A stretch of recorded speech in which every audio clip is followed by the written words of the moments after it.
Radhe Radhe everyone, आप देख रहे हैं सीरियल सियापा, जहां पे मिलती है आपको आप ही के फेवरेट शोज की इंटरेस्टिंग अपडेट। आज रात के राधा कृष्ण के शो में दिखाया जाएगा कि जो श्री कृष्ण हैं वो तत्पर होते हैं जल्द से जल्द उस वानर असुर का अंत करने के लिए, लेकिन मार्ग में उन्हें गोपियां मिलती हैं जो कि दिवित के सैनिकों ने बंदी बनाए हुए होती हैं। यहाँ पर कृष्ण बार बार कहते हैं उनसे कि मैं तुमसे आखिरी बार बोल रहा हूँ, इन गोपियों को जाने दो। यहाँ पर असुर के जो रक्षक होते हैं वो कहते हैं कि नहीं, हमारे महाराज दिवित का ये आदेश है कि हमें गोपियों को तब तक नहीं छोड़ना है जब तक आप उनके समक्ष प्रस्तुत नहीं हो जाते। हम अपने आज्ञा का अवहेलना नहीं कर सकते स्वामी की। कृष्ण कहते हैं कि मैंने तुमसे फिर कहा, मैं जानता हूँ मेरे बाकी की गोपियों को भी दिवित ने बंदी बना रखा है, लेकिन मैं कह रहा हूँ गोपी को जाने दो। लेकिन वो नहीं सुनते और कृष्ण पर आक्रमण करते हैं। कृष्ण गुस्से में अपनी आंखें लाल करते हैं और सबका संहार करते हैं और जमकर सबकी पिटाई भी लगाते हैं। उसके बाद वो गोपियों को मुक्त कर देते हैं और फिर गोपी रोते रोते कहती है, मेरी कुछ अन्य गोपियाँ सखियाँ भी हैं जो अभी उस दिवित की कैद में हैं। कृष्ण कहते हैं, मैं जानता हूँ, तुम चिंता मत करो।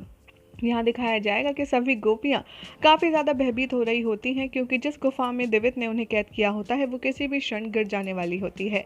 तभी गोपियाँ कहती हैं कि हमें कृष्ण को पुकारना होगा, कृष्ण तुम आओ हमारी सहायता के लिए, कृष्ण कृष्ण। ऐसे ही स्वर में कृष्ण को सहायता के स्वर सुनाई देते हैं और वो गोपियों से कहते हैं, मैं आ रहा हूँ राधा, मैं आ रहा हूँ गोपियाँ। और इधर दिखाया जाएगा कि जो दिवित है वो बार बार इधर उधर से गोपियों को और श्री कृष्ण के भाई बलराम दाऊ पर प्रहार करने का प्रयास करेगा, और जैसे ही वो बलराम दाऊ के ऊपर अपना पैर रखने वाला होगा तभी वहाँ पर कृष्ण आ जाएंगे और उस असुर का अपने हाथ से बल्कि अपनी उंगली से प्रहार रोक लेंगे। ये देखकर सभी लोग काफ़ी ज़्यादा सरप्राइज हो जाते हैं और सबको लगता है कि अब कृष्ण आ गए हैं तो अब इसका अंत निश्चित है। तभी बलराम दाऊ और सभी लोग कहते हैं कि अब इसका अंत कर दीजिए और गोपियों को राधा को मुक्त कर दीजिए। तभी यहाँ पर श्री कृष्ण उस असुर से कहते हैं कि तुम कौन हो, तुम क्यों मुझसे लड़ना चाहते थे, बताओ तुम क्यों मुझसे द्वंद्व करने के लिए आतुर हो। तभी वो बहुत ज़्यादा क्रोध में कहता है कि मैं कौन हूँ, मेरे अंदर प्रतिशोध की ज्वाला, मेरे अंदर तुम्हारे लिए सिर्फ और सिर्फ नफरत ही है। कृष्ण, तुमने मेरे मित्र को भी मार दिया था और तुमने मेरे भाई को भी मारा, तुमने मुझ जैसे ही एक असुर वानर का अंत किया और इसीलिए मैं तुमसे इन सब का प्रतिशोध लेने आया हूँ। कृष्ण कहते हैं कि मैंने जो कर्म किया वो सत्कर्म था, तुम जो कर रहे हो वो दुष्कर्म है, क्योंकि मैंने जो कार्य किया उसके अंदर मेरे लिए एक पॉजिटिविटी थी और किसी का भला था, लेकिन जिस तरीके से तुम कर रहे हो उसमें तो सिर्फ और सिर्फ नफरत और बदले की ही भावना है। यहाँ पर जो असुर वानर है वो कृष्ण पर क्रोधित होता है और कहता है कि तुम मुझे ज्ञान का पाठ मत पढ़ाओ, तुम अपने आप को समझते क्या हो। मैं वो हूँ जिसने राम के दौर में भी उनकी सहायता की थी और उनका असुर से संहार करने में सहायता का मार्ग दिखाया था, और वैसे भी सभी लोग यही तो करते हैं। कृष्ण कहते हैं तुम किसकी बात कर रही हो। तभी वो असुर बताता है कृष्ण को कि कंस की, कंस ने भी तो माता सीता का अपहरण करके राम को कड़ी चुनौती दी थी। यहाँ पर श्री कृष्ण समझाने का प्रयास करते हैं कि जो कंस ने किया, क्या वो तुम्हें लगता है कि वो उचित था? क्या उसने माता सीता का अपहरण किया वो उचित था? क्या उसने पूरे विश्व के सामने, पूरे संसार के सामने श्री राम को ललकारा, क्या ये उचित था? तभी वानर असुर कहता है कि मुझे ये सब नहीं पता, मैं बस इतना जानता हूँ कि तुम राम नहीं हो, ना ही तुम्हारे पास माता सीता है और ना ही मैंने तुम्हारी किसी पत्नी का अपहरण किया है, बल्कि वो तो तुम्हारे साथ कोई संबंध ही नहीं रखती, ना तो गोपी और ना ही राधा। वो सिर्फ प्रेम संबंध है जो मेरी नज़रों में ना के बराबर है, बल्कि कुछ भी नहीं है। इसलिए मैं जो कर रहा हूँ वो बिल्कुल उचित कर रहा हूँ। तभी कृष्ण यहाँ पर दिवित को समझाने का दोबारा प्रयास करते हैं और कहते हैं कि प्रेम से बड़ा कोई संबंध नहीं होता, प्रेम से ज़्यादा बड़ी कोई शक्ति नहीं होती, और वो काफ़ी सारी पॉजिटिव बातें समझाने की कोशिश करते हैं। यहाँ पर बलराम दाऊ कहेंगे कि कान्हा इस असुर से इतनी बातें क्यों कर रहा है, क्यों इसका संहार नहीं कर रहा। तभी यहाँ पर अंततः असुर से वो कहते हैं कि ठीक है, तुम्हें मुझसे युद्ध करना है ना, तो मैं सज्ज हूँ, आओ मुझसे युद्ध करो और तुम भी सज्ज हो जाओ। यहाँ पर श्री कृष्ण असुर से कहते नजर आते हैं, लेकिन मेरे स्वभाव के बारे में तो तुम जानते ही होगे कि मैं बहुत ही कम कठिन परिस्थितियों में युद्ध करता हूँ, क्योंकि मुझे युद्ध लड़ना बिल्कुल भी नहीं पसंद, इसलिए मैं तो अपना कर्म करूँगा, तुम्हें लड़ना है तो तुम लड़ो। यहाँ पर दिवित पीछे पीछे भागता है और कृष्ण उसके आगे आगे भागते हैं और उसे गोल गोल चक्कर कटवाना शुरू कर देते हैं। ये देखकर बलराम दाऊ कहते हैं कि मुझे तो लगता है कि कान्हा यहाँ से चला ही गया है और अब वो कुछ नहीं करने वाला, इसलिए गोपियों की रक्षा के लिए हमें ही कुछ करना होगा, चलो पुत्रों।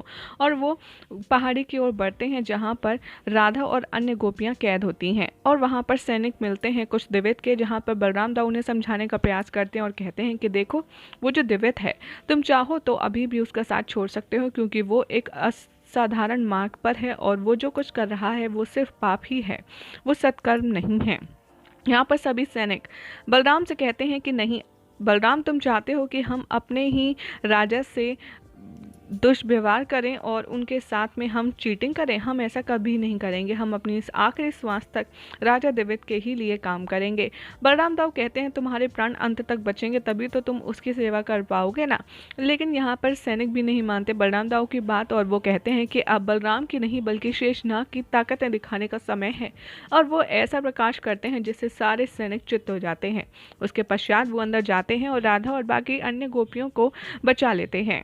सारी गोपियां देखकर बहुत खुश हो जाती हैं और कहती हैं कि हमें तो लगा था कि कृष्ण हमें बचाने आएगा, कृष्ण कहाँ है दाऊ। तभी दाऊ कहते हैं कि मैंने तुम्हें बचा लिया, इस बात की खुशी नहीं है, और वैसे भी वो कान्हा है, कुछ भी कर सकता है, वो तो उस असुर को अपने पीछे पीछे भगा रहा है। राधा कहती हैं कि यहाँ पर हमारी जान पर बनाई और कृष्ण लुका छुपी खेल रहा है, ये तो ठीक नहीं है, हम नहीं जाएंगे जब तक कृष्ण हमें स्वयं लेने नहीं आएगा।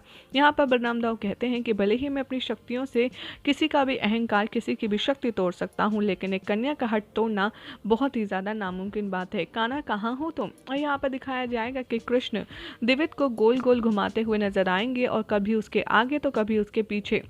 कभी कृष्ण सूक्ष्म शरीर के साथ में उसके पैरों पर बैठ जाएंगे और कहेंगे कि अरे ठीक से मारो ना, मुझे आनंद नहीं आ रहा है, अगर तुम ठीक जगह पर नहीं मारोगे तो भला युद्ध कैसा।